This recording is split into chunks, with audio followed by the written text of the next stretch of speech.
सभी श्रोतागण को बिंदु तिवारी का सादर नमस्कार। मेरे YouTube चैनल पर आप सभी श्रोतागण का मैं हार्दिक स्वागत और अभिनंदन करती हूँ। आज के सेगमेंट में मैं आप लोगों के लिए खास यूनिक सेगमेंट लेकर आप सभी के बीच में हाजिर हूँ। आज मैं आप लोगों को सरप्राइज करने वाली हूँ। भाई ऐसा कौन सा सेगमेंट है आप लोग भाई गेस करिए। चलिए हम आपको बताते हैं, आपका इंतजार खत्म होता है। आज मैं आप लोगों के लिए जर्मन लैंग्वेज लेकर आप सभी के बीच में आई हूँ और हम लोग हंसते मुस्कुराते खेल खेल में जर्मन लैंग्वेज को सीखेंगे। और सबसे पहले किसी भी लैंग्वेज के चैप्टर को सीखने से पहले उसके बारे में जानना, क्योंकि जर्मन लैंग्वेज हम लोगों को सीखने के लिए क्यों जरूरी है। देखिए, अगर आप जर्मनी जाते हैं तो आपको अगर जर्मन लैंग्वेज नहीं आती है तो आप बातचीत कैसे करेंगे। मान लीजिए जर्मनी का कोई पर्सन आपके इंडिया में आ जाता है, आपसे वो मिलता है, तो आप उससे कैसे कम्युनिकेट करेंगे। इसलिए भी जरूरी है। और इसलिए भी जरूरी है कि आपको एक नई भाषा सीखने का मौका मिल रहा है, इसलिए भी जरूरी है।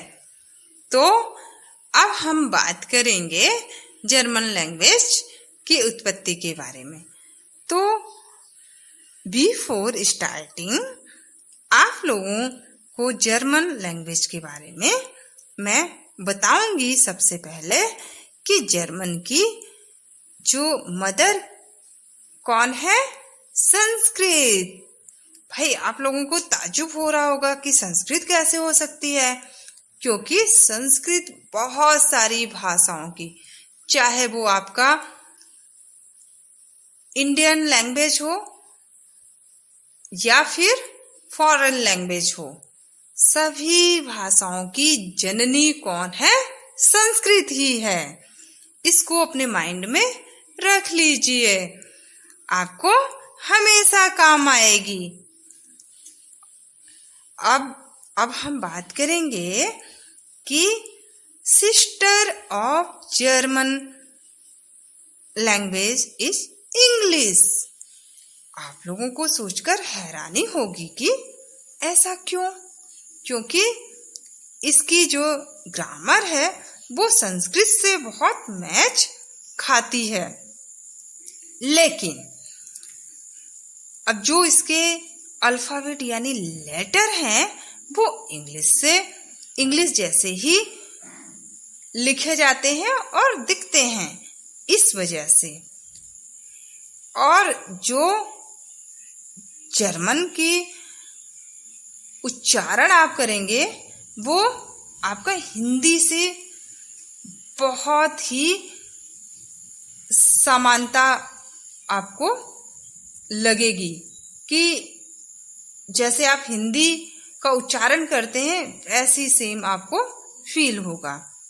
अब क्योंकि इंग्लिश का कोई रिलेशन नहीं है जर्मन लैंग्वेज से, बट वो सेम दिखती है, और जो इसकी स्क्रिप्ट है वो क्या है, रोमन। इसलिए बहुत से लोगों का कहना है कि इसकी जो सिस्टर हैं इस लैंग्वेज की, वो कौन है, इंग्लिश। बट दूर दूर तक कोई रिश्ता नहीं है। इस भाषा की समानता आपको संस्कृत से ही मिलेगी। वैसे भी कहा जाता है Sanskrit is the mother of all the languages. क्या है कि जो संस्कृत है वो बहुत सारी भाषाओं की जननी है। बिल्कुल सही बात है, क्योंकि जितनी भी भाषाएं हम लोग जानते हैं, बोलते हैं, सीखते हैं, या जो फॉरेन लैंग्वेजेस हैं सबकी जननी संस्कृति है। और आपने अगर थोड़ा बहुत भी आध्यात्मिक बातों पर अगर आप ध्यान देते होंगे, अगर आप वेद पुराण आप जानते होंगे, अगर इस तरीके का आपके पास ज्ञान है, तो उसमें भी वर्णित है कि संस्कृत ही सभी भाषाओं की जननी है। और संस्कृत हम अगर जानते हैं तो बहुत कुछ सीख सकते हैं, बहुत कुछ कर सकते हैं, और बहुत सारे लोगों से हम अच्छे से क्या है कम्युनिकेट कर सकते हैं, बातचीत कर सकते हैं, और हमारे लिए बहुत सी लैंग्वेज सीखने में काफ़ी मदद मिलेगी। बस यहीं पर हम आपसे इजाज़त चाहेंगे।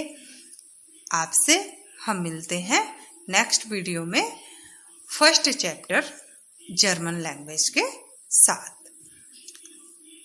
आप सभी का इतना आदर, सम्मान और स्नेह पाकर आप सभी को तहे दिल से बिंदु तिवारी का बहुत बहुत शुक्रिया। नमस्कार, बाय।